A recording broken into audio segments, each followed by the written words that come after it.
If you like this video, why not subscribe? Kids are impressionable. That's why here at this station, we watch the programs and commercials your child watches carefully. Hey everybody, welcome back to the Frugal Filmmaker Q&A. That's the show where I take your questions and make an attempt to answer them. If you'd like to have a question possibly read on this show, please send me an email at thefrugalfilmmaker@gmail.com, or you can leave a comment in the comments section below and I'll do my best to answer your question, hopefully there and here as well. Last week I had a video about a quarter-inch camera bracket knob, and that video got uploaded kind of late on Friday night, so if you didn't get a chance to see that one, check it out. I think this is really kind of a really cool accessory if you make any kind of a camera rig with flash brackets, so check that out if you are interested in that. Okay, so let's jump right into the questions. Our first email comes from Fox Watson, who says, I now feel the time has come to learn something about editing programs other than iMovie. What would you suggest as far as software programs for a comprehensive editing program? Well, I'm assuming, Fox, since you're making a reference to iMovie, that you have a Mac, and I don't have a lot of experience on a Mac other than using Final Cut Pro 7 at school, which is now obsolete. In fact, my school switched to using Premiere Pro as an editor so they could use all the Adobe suite of products. So as far as comprehensive goes on a Mac, Premiere Pro might be a good choice.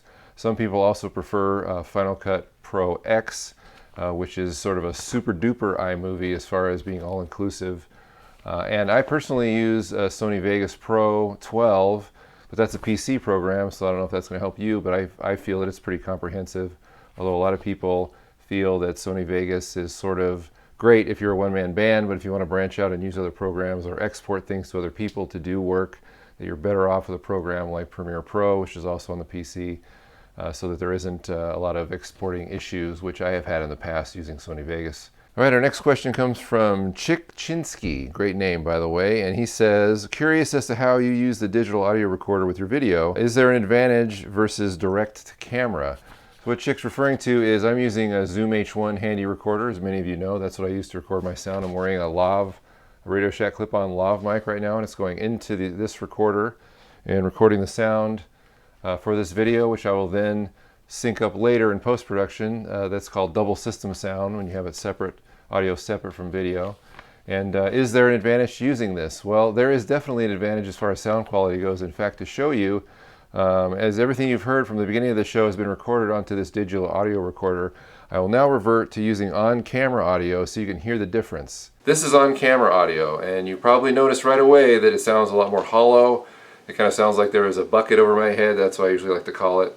And the audio quality is not the same. In fact, I'm often surprised how many videos I see on YouTube that are really well produced as far as visually and content-wise, but then they sound like this, and that's because they're not using any separate audio source. They're not using double system sound. They're not using a decent microphone.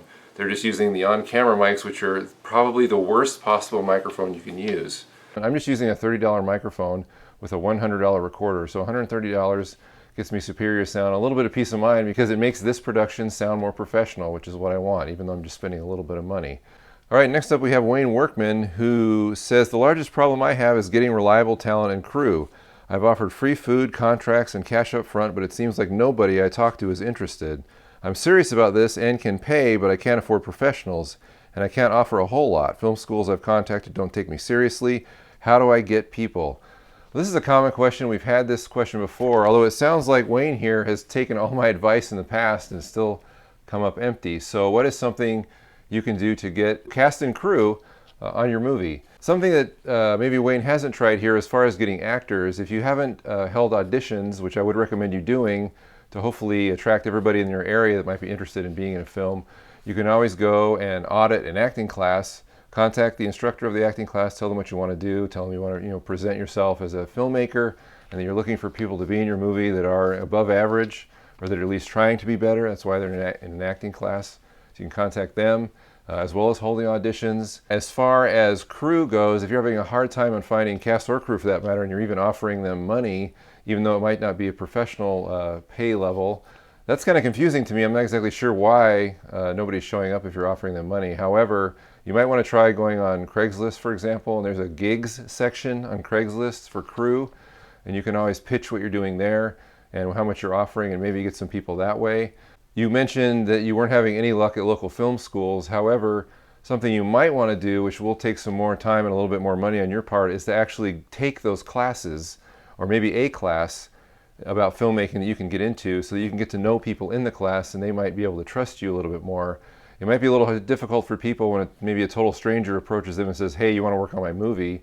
And they don't know you. However, if you go to a class and take the class with them and you get to know them over the course of a semester and they get to know you, you might have a much better shot of getting them to work on your film. He also mentions, friends not being reliable, and that's typical.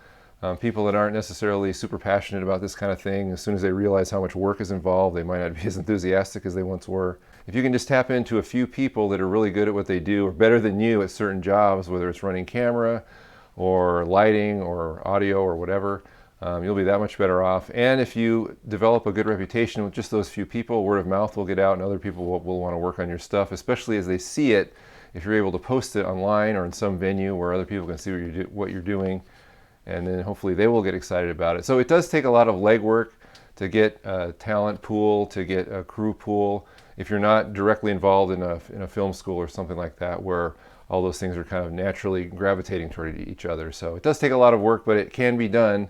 Just don't give up. All right, finally we have an email from Cliff Clark, who says, I go to different locations and shoot different musical groups. Out of all the groups I have recorded, only 1 or 2 groups allowed me to run a cable from their soundboard directly to my camera. Can you recommend any better way to get good audio that would eliminate or greatly prevent the sounds from the audience while getting good sounds from the group themselves? How do I get better sound from the PA system for a live event? So what Cliff is talking about here is event shooting.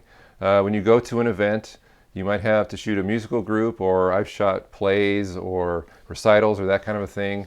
Now, I find it unusual that it seems like you're having a very hard time getting a direct output from the soundboard, which of course is the cleanest possible audio source, because you're eliminating any kind of crowd noise, which seems to be a big problem here, because it seems like Cliff is parking his microphones near the speakers, which are also where the patrons or the people going to the concert or going to the event are also parking themselves. So they're right around the microphones and they're talking and doing everything else and overpowering the music, it sounds like. So the only way I can think of avoiding this, if you're not going out of the soundboard, which again, I don't quite understand that, and I think that if you are being hired by the venue or whatever to record the music, you should talk to somebody in charge and say, hey, I really need an output from the soundboard because that's going to get me the best possible signal, and as a result, the best possible video. So they should want to benefit from that, I would think. So talk to them. Now, if that's not the situation, and if there's no influence there at all, and all you're left with is the PA speakers, I think I'd recommend whatever source you're recording into, whether it's a camera or a microphone or recorder or whatever, I would say do your best to elevate that recording source above the crowd maybe, and pointing down at the speakers if you can. That way at least you're giving yourself a little bit of space, and the music might have a chance coming out of the speakers into your microphone, and you're distancing yourself from the people. So, put your microphone on a tripod or recorder on a tripod and crank it up as high as you can. Get a tripod that goes 9 or 10 feet in the air and point down at the PA system. That might be a problem maybe for the owners of the venue or whatever don't want this big large tripod and something sticking way up in the air. But again, if they care about the end result, they're not going to impede you in what you're trying to do. So talk to those in charge, see if you can do that. But that's really the only solution that I can see if you can't get an output from the soundboard, which is obviously the best way. So that's all the emails we have today. Again, if you would like a comment or question read on this show, please send it to thefrugalfilmmaker@gmail.com. That's your best opportunity to get it read on this show. I'll do my best to answer you also in email and in the comments if that's where you choose to ask me. So again, thank you very much for all of your letters. I appreciate all the comments and questions that you send me, and there's a lot of praise you guys send me, and I really appreciate that. I typically don't read that kind of stuff off the questions, but I really appreciate all the great comments and support that you constantly give me. Again, we're going to have a video this Thursday or Friday, and the Q&A will return on Monday, so thank you very much for watching, and we'll see you then. Bye-bye.